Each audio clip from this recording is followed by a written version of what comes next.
Welcome back to the Bag News Network for another exciting year of Fantas. I am Scumbag Murph. And I am Jewbag Mitch. Let's get started breaking down this year's draft. Have you done anything exciting since last Fantasy season, Murph? Actually, I did. I got a DeLorean and traveled 10 years into the future. And guess what? What? Cody still was looking to make his first Fantas playoffs. Ha ha ha ha ha ha. Enough with the jokes.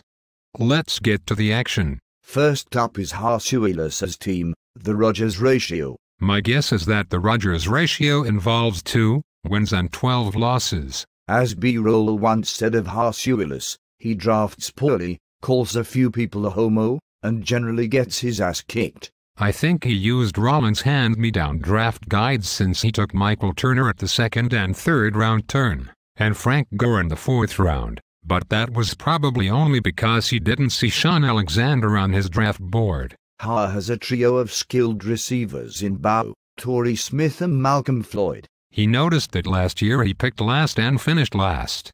This year he picked first, but will most likely finish last once again.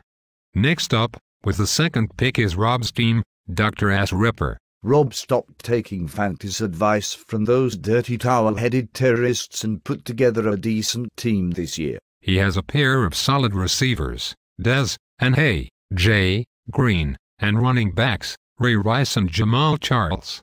He has consistently had good drafts the last few years. But he gets outmanaged, outbid on the waiver wire, and usually falls out of the playoff hunt by the end of the season.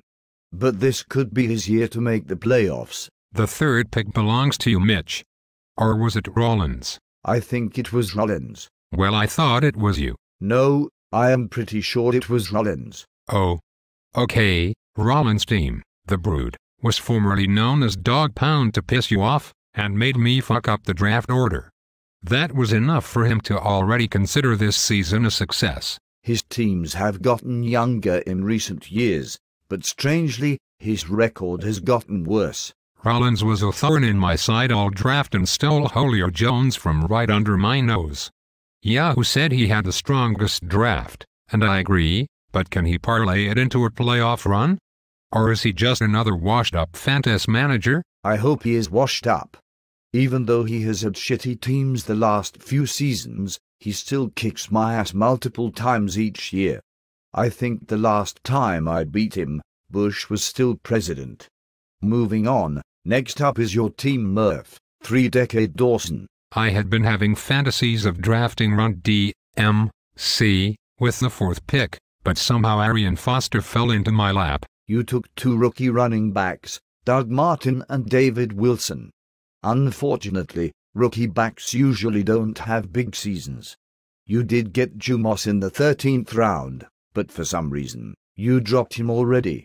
What a waste of good value. I am not too happy with my team, so expect to see multiple trade offers from me after week 1. But remember, I am a swindling scumbag, and will most likely try to take advantage of you. What do you think about George's team, Mean Street Posse? George came in last year as a rookie and made the playoffs. He made mostly solid picks this year, including that quarterback in New Orleans that has shit on his face, and the tight end that posed naked on the cover of ESPN magazine. But he has an aging and injury-prone team. He will need a lot of luck and shrewd waiver transactions to make the playoffs again this year. Let's talk about my team, the Dog Pound. As always, you took 3 running backs in the first 3 rounds. I am starting to wonder if your strategy is outdated, since you missed the playoffs last year. I lucked into McFadden with the 6th pick, but I quickly lured you with my gypsy charm and got you to give me Arian Foster for him. You shot yourself in the foot by taking Evan Royster and Alfred Morris. The odds of you playing the Redskin running back who will get any points are worse than the odds you go to the grocery store when it's not double a coupon day. Let's talk about Joel's team, Machine Gun Kelly Holcomb. Joel once again has the autumn aura, and is coming off one of the best seasons in Fantas history. He drafted several injury-prone players, but he also selected a few players who could benefit from an injury to the starter. Jimmy Graham is a freak of nature, and should catch plenty of old, shit-faces touchdown passes. Our next team belongs to Brian, the Rough Riders. B-Roll has made the playoffs both of his seasons, but things aren't looking too good for him this year. He took Reggie Bush as his first running back in the 4th round, but took our G3 as a trade chip. Look for Murph to pursue him aggressively if he has a few good games to start the season. My guess is that he's going to drop. Shut him down, open up shop in second last place. Next up is one of the new guys, Max, and his very creative name, Max Billion. Murph, this guy works for a no-credit, no-problem used car dealer. He may give you a run for your money as the league scumbag. His team is pretty good, but would take a devastating hit if Megatron goes down with the Madden curse. He took 3 running backs who have not seen any action in the preseason yet. If more than one of them doesn't start the season on time, he may be forced to play. Joseph Adai. Our next team is the other new guy, Ken. His team name is Hayden Loves Pills. Ken made a rookie mistake by taking that slack-jawed faggot Tom Brady in the 1st round. Us veterans know that nobody in this league touches that homo in the first 3 rounds. He is also the token guy to start 2 tight ends on a weekly basis.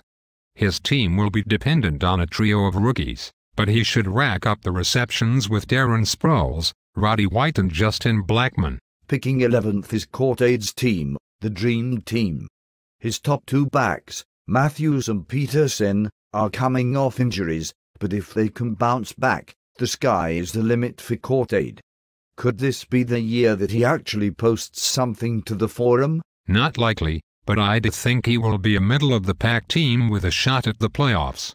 To round out the Toledo Fantas lineup is Cody's team, Driving While Blackmon. The glory days of Cody being able to say that he at least finished better than Mo are long gone. He has no Jaguars, and a shitload of cracker-ass receivers, so this could be his best year ever. His team has a chance to be dangerous, but I don't think anyone is afraid of him. Even with the extra playoff spots, look for Cody to fall just short, again. Well, Murph, that's everyone. For the Bag News Network, I am Jewbag Mitch. And I am Scumbag Murph. See everyone again next year.